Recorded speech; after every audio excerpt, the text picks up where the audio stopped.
This past week, the ceasefire agreement between Israel and the Palestinian militant group Hamas in the Gaza Strip went into effect, but the violence has left more than 240 people dead and hundreds more injured.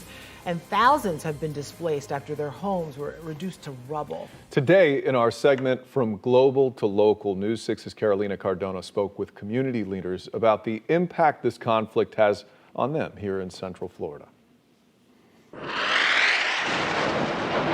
11 days of airstrikes and rocket launches plagued the skies over Gaza City and parts of southern Israel. They were going to bed afraid because they didn't know what it would look like when they would wake up. I was going to bed afraid, not knowing that my family would be safe. That fear was also felt by Nirit Gelfer, an Israeli who moved to Orlando 2 years ago. My family, my friends ran to a shelter all the time, all day long. All my family, my friends, I grew up in Israel, everybody at home. It was really stressful being here and just hope for the best. A conflict more than 6,500 miles away, but one that Rasha Mubarak, a Palestinian-American activist in Orlando, is passionate about creating awareness. We have to understand that the freedom of one community does not come at the expense of another. For more than 70 years, Israel and Palestine have been feuding over who should live on this land.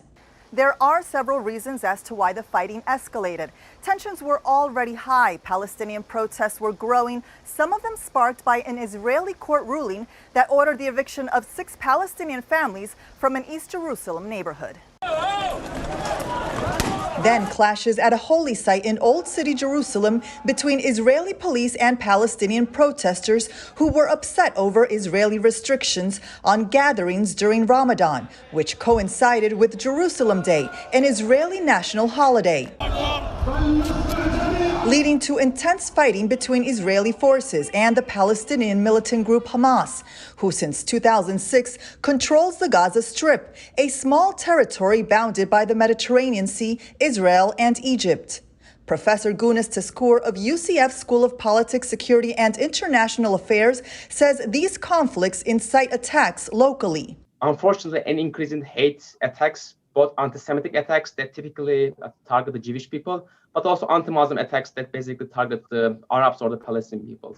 And while a ceasefire was agreed upon, there's a chance the past could repeat itself. There's a ceasefire, it may look like stable, but then if the underlying circumstances are not going to be addressed, then it's very likely that we will see more violence and maybe more intense violence. When it was historic Palestine, Palestinian Christian, Muslims, and Jews lived in peace. They shared agriculture together, they shared business together.